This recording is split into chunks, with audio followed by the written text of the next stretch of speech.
Ce jour est dédié pour la version de l'âme de Yosef Ben Nesser Zichrono Livracha, de mémoire bénie.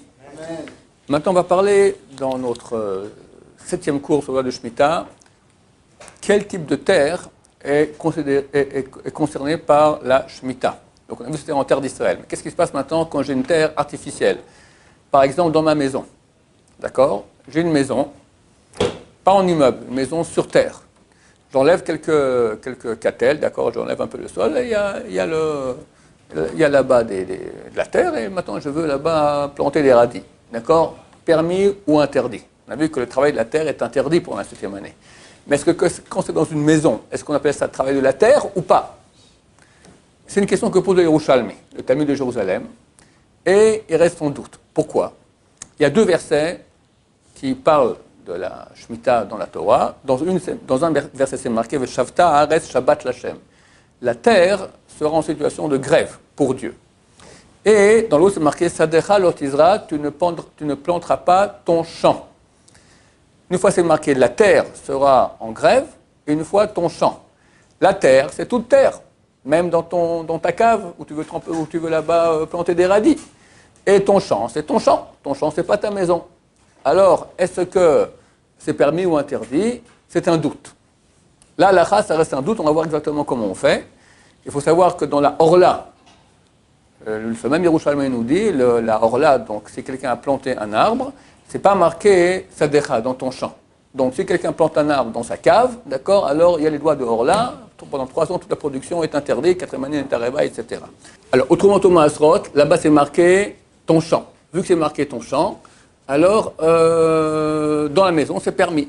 Est-ce que c'est permis totalement ou pas? Marloket. Le Rambam, il dit que non, bien que c'est interdit de la Torah, bien que c'est permis de la Torah, ça reste interdit des Rabbanan. Il faut commencer à faire le Thomas Asrot avec bracha, des radis que tu as plantés dans ta cave. C'est l'avis du Rambam. Le Ravad, c'était à la même époque que le Rambam, lui dit non, pas du tout. La Torah, elle n'est pas marqué Sadecha, donc dans la cave, ça va, et on peut le manger sans aucun problème. Qu'est-ce qu'on fait à l'halakha? Le Ravad Yosef dit, celui qui veut compter sur l'avis du Ravad et autoriser cela sans Thomas Asrot, il a un avis sur lequel compter, mais le mieux, c'est de faire Thomas Asrot, et on le fera sans bracha. Ça, c'est pour les Thomas Asrot. Pour la Shvi'it, pour la 7e année, c'est donc un safek dans les Yerushalmi ici, oui ou non. Là, tous les poskim disent, étant donné que c'est un doute qui a une origine dans l'interdit de la Torah, celui de travailler la terre. Là-bas, c'est interdit de la Torah de Shvi'it. Alors, bien qu'aujourd'hui, toute la Shvi'it, c'est des Rabbanan, mais vu qu'ici, c'est interdit de Rabbanan avec une base de la Torah, donc là, on interdit de faire les travaux, de planter, même dans sa maison. Ça, messieurs, je parle uniquement quand on plante dans la terre ferme du globe de la terre, qui est, j'ai enlevé maintenant le parquet, d'accord, ma femme n'est pas très contente, mais comme ça, je voulais planter mes radis pour la 7e année. C'est pas trop courant. Ce qu'il y a d'habitude, c'est qu'on a chez soi des pots de terre et on plante dedans. Alors, il y a 2 types de pots. Il y a des pots, on appelle ça Atzitz Nakouv, qui a un trou dessous. Et par le trou, il voit la terre. D'accord? Et il prend de la terre. On dit qu'il y a ici il prend une énergie de la terre. Donc ça, c'est comme la terre. Et d'autres, que bien qu'il n'y a pas de trou, mais tu as des feuilles de la plante qui, elles, sortent du pot et voient la terre aussi. Par là aussi, elles prennent un flux de la terre. Donc dans tous ces cas-là, ça sera comme la terre parce que c'est quand même lié à la terre. En argile. Alors attends, maintenant de quoi je parle, c'est la chose qui est la plus commune, c'est qu'on a un pot, d'accord, où il n'y a pas de trou, où il a un trou, mais qu'est-ce qu'il y a sous le trou? Soit c'est ton balcon, donc c'est pas de la terre ferme, soit tu as mis une assiette en plastique, soit dans tous les cas où il n'y aura pas de contact optique entre la terre qu'il y a dans le pot et la terre ferme, que ce soit une assiette en plastique, que ce soit il n'y a pas de trou au pot, etc. Dans tous ces cas-là, alors il y a 2, et c'est le cas habituel, dans ce cas-là, il y a 2 cas. On va faire le plus simple, c'est lorsque le pot il est à l'extérieur dans le balcon, là c'est comme un champ.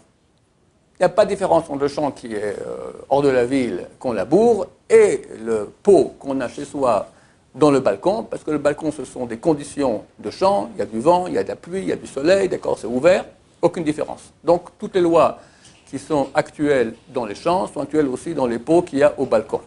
Où est-ce qu'il y aura une différence? C'est dans les pots qu'on a à la maison. Et là, il y a 3 avis complètement opposés. Le Or Letzion, qui lui était comme le Rambam dit qu'on n'a pas le droit de prendre un pot fermé, d'accord, pendant la 7e année, mettre un peu de terre et mettre des graines pour voir comment ça pousse. Donc le pot il est fermé, il n'y a rien du tout, c'est interdit, à planter. Ça c'est le Or Letzion. L'Ekut Yosef, le Rav Yitzhak Yosef, fils de Rav Yosef, lui dit tout est permis dans la maison. Tu veux planter, tu veux labourer, tu veux faire tout ce que tu veux, c'est ta maison, finie, c'est terminé, ça n'a aucun rapport entre cette terre que tu as dans le pot et la terre qu'il y a dans les champs. Le Chazon Ish, il dit à Mahmit Avolavacha, lui il est médiane, situation médiane, entre les deux, il dit c'est permis, et c'est bien d'être mahmir, c'est bien d'interdire aussi les pots dans la maison. En 2 mots. Tous les travaux de la terre, dans toutes les conditions, sont interdits, à part si on a un pot chez soi à la maison. Il y a une discussion maintenant quand j'ai un balcon, ça arrive dans les immeubles, un balcon qui a un toit, et s'il y a un toit et qu'il y a 4 murs qui font chacun au moins 80 cm, bien qu'il y a beaucoup d'air et de vent et de soleil, c'est considéré déjà comme une maison, ça va. Mais s'il manque une des conditions, alors c'est considéré comme dehors, et il n'y a aucune différence entre ça et les champs à l'extérieur. Donc en 2 mots, celui qui va autoriser, ça sera que dans les pots qui sont à la maison, peu importe le pot il est troué ou pas, parce que si tu es à la maison et puis tu as un parquet, tu as encore un étage des fois, d'accord, donc il n'y a aucun contact entre cela et la terre. C'est permis d'après le Yalkut Yosef, c'est interdit d'après le Rabbi Nissan Abba Shaul, et c'est d'après le Chazon Ish, à Mahmir, Tavo, à la bracha, celui qui Mahmir sera béni. Qu'est-ce qu'il en est pour ce qu'on appelle les hydrocultures, d'accord? Je crois qu'il y a même des petites tomates comme ça, les cherries, d'accord? Ça pousse même pas sur la terre, il y a des productions qui viennent que de l'eau, d'accord? Alors déjà, les grands poskim en parlent il y a 500 ans. Nerpa Bakesef, Rabbi Yoshia Pinto, d'accord? De la base de toute la famille Pinto, d'accord? Un rabbin qui habitait à Damas. Lui, il écrit là-bas que c'est permis. On a un grand rabbin qui vivait ici à Jérusalem il y a 120, 150 ans, le Maïl Ditzkin, lui, il interdit. La halakha, comment on fait? Celui qui est mahmir sera béni. On peut autoriser, mais c'est mieux de ne pas autoriser donc les travaux de la terre en hydroculture. Quel bracha on fait sur une tomate qui a été cultivée sur l'eau, pas sur la terre? Rav Yosef dit on fait shakol yamid varo. C'est pas beau pré Adama, c'est pas le fruit de la terre, il n'y a pas de terre, il n'y a que de l'eau. D'accord? Donc c'est shakol. Est-ce qu'on fait trumot ou maasrot? Oui, sans bracha. Trumot ou maasrot, on fait sans bracha. Il y a un doute si c'est la terre ou pas, donc on fait sans bracha. Un sujet qui est super actuel pour les paysans, c'est les serres. Est-ce qu'on peut faire une cultivation en serre, oui ou non? Alors le serre, ça ressemble un peu à la maison, parce que c'est fermé, donc il n'y a pas le soleil et le vent. Et aussi, on parle de serre maintenant où ils ont mis un plastique comme ça, et c'est pas lié à la terre. Il n'y a pas de terre du tout. Nous, on met de la terre, mais c'est pas la vraie terre ferme. Donc j'ai mis un plastique, d'accord, j'ai mis dessus de la terre, j'ai tout fermé. Est-ce qu'on autorise, oui ou non? Il y en a qui autorisent, le Rabbi Sion, il interdit complètement, le Chazon Ish aussi, le Rav Yosef, il autorise seulement dans le cas où il y a une très grande nécessité, parce que sinon les pauvres paysans ne pourront pas compter là-dessus, enfin ne pourront pas survivre, en disant qu'il y a ici 2 avantages. 1, ce n'est pas la terre ferme. 2, c'est comme une maison parce que c'est vraiment fermé. Alors pourquoi dans ce cas-là, il y en a qui interdisent? Ils disent ok, tu es très gentil, c'est une vraie maison, mais ce n'est pas une maison dans laquelle tu habites. C'est pas différent qu'un champ, c'est un champ.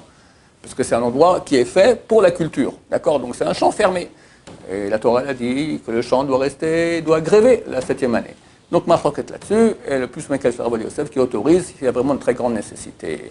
Papa Hashem, que Dieu nous aide à passer une très bonne heure. On rentre demain soir en 7e année avec toute la sainteté. Je rappelle que tout ce qu'on fait cette année a beaucoup plus de Kdusha. Et bien, on continuera les cours plus tard. Baruch Adonai, l'Olam, Amen, Amen.